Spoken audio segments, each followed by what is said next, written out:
Today's video is all about conflict and fighting. This is obviously a part of relationships, right? It's something we deal with from time to time. And if you watch till the end, I'm going to give you my 3 top ways to win any fight you have in a relationship. Stay tuned. I'm Christopher Gill, and I've spent time thinking about relationships, studying them. I want to be your best friend, your brother, your daddy, and I hope that we can continue growing and talking about anything. Let's dive in. So you're going along in a new relationship, everything is happy, hunky-dory, the inner E's firing, you're having sex all the time, the couches are totally destroyed, and then 3 months, or for some of us 3 weeks in, bam! First fight pops up out of nowhere, didn't see it coming, didn't expect it. The whole facade of how beautiful and how perfect this is seems to have been at least temporarily destroyed. And I'm talking about conflict and fighting today because this is a part of relationships, right? This is a part of human interaction, and knowing how to fight, knowing what not to fight about is important. Full confession, I actually really like conflict, and it's probably not for the reason that you may initially assume. I don't really enjoy fighting, but I enjoy what a fight or an argument or conflict can bring out of a relationship. I think it can truly give you a great check-in on the strength of the relationship. It can give you a check-in on who you're dating and who your partner is, and it can do a lot of very powerful things if, and that's a huge if it's handled in the right way. When you think about it, relationships are of course easy when everything is going along well, right? You're having sex, you're going along, you're talking, you're connecting, you're going out with friends, and that doesn't really give you any sort of an idea about how strong or weak your relationship really is. But obviously conflict or a fight does that check-in in a way that I think nothing else really can. So I want you to first think about how you fight or how you show up in a fight. Is it something you're able to handle, right? Are you able to handle the emotional state, the heightened emotional state that comes to all of us when we get angry or bothered by something that someone we love has done to us, right?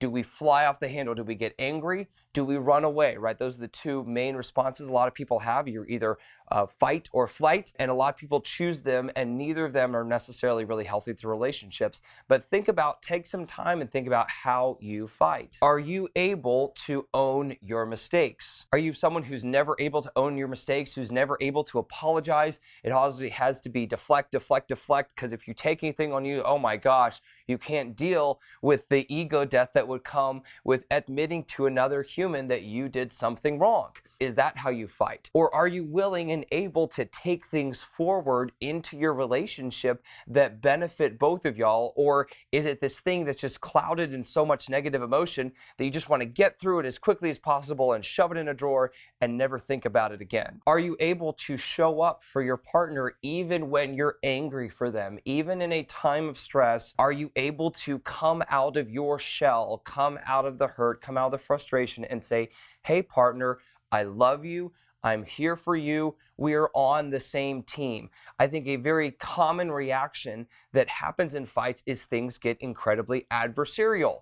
And instead of being an adventure where you're learning about and discovering each other, it becomes, I'm trying to win, and then we're going at it. We're trying to prove our point, we're trying to make our case, and we're trying to take that, and we're trying to get them to accept why they've been wrong, admit why we are right, and then move on. And if you really think about it, that's the complete opposite of how you want to handle or be in a relationship, right? This is not a war. Even in a fight, you are still on the same team as your partner. In fact, that is what I want you to write this week. Christopher, even when I'm fighting, I'm still on my partner's team! Exclamation mark.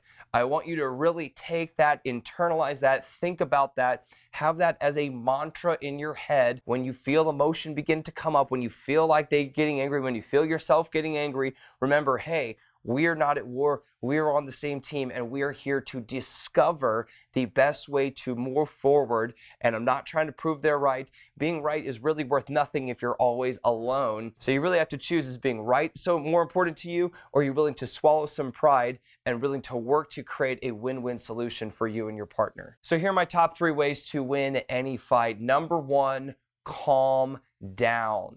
you will not be able to express, you will not be able to receive, you will not be able to show up if you're really angry. And this may mean you need to take some time away.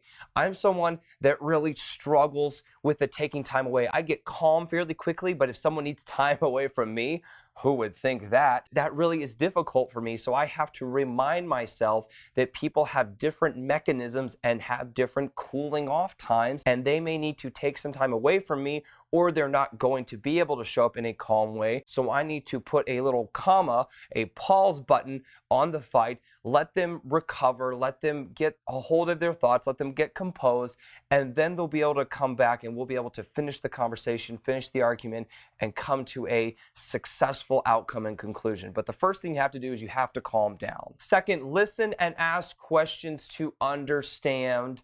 Don't assume. We all know the phrase about assuming makes an ass out of you and me.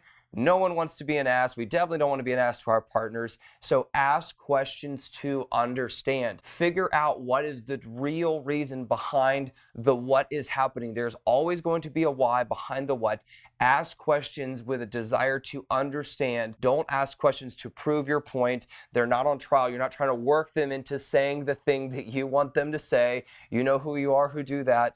Probably should be pointing at me. And we need to realize that our questions need to be driven to understand, to seek to ingest knowledge, and to get to a place where we can accurately respond to the situation. Third, own your part.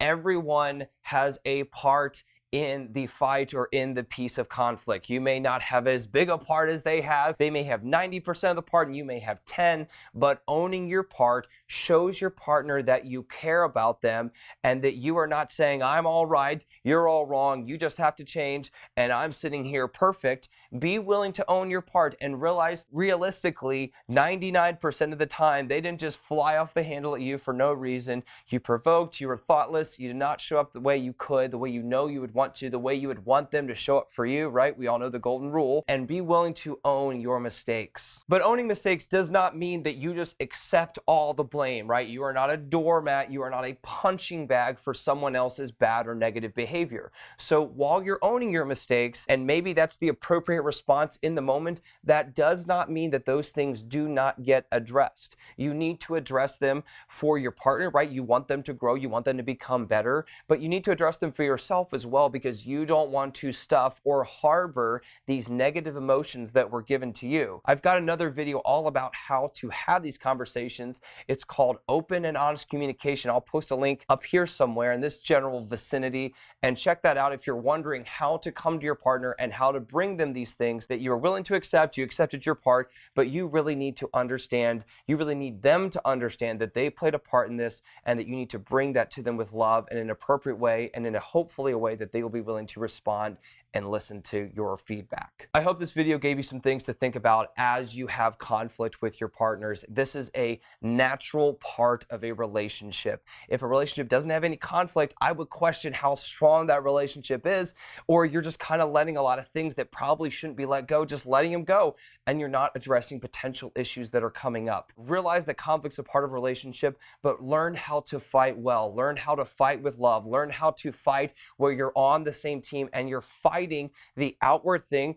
that's caused damage to your relationship, that's caused hurt in your relationship, and you're working to come up with a solution that works for both of you and allows you to move forward more in love, closer, and so you feel more and more connected over time. And that's a very positive cycle. You get closer, not further away, not in a negative state, where then you're really not fighting because no one really cares and no one has the energy to try and put themselves out in the relationship anymore.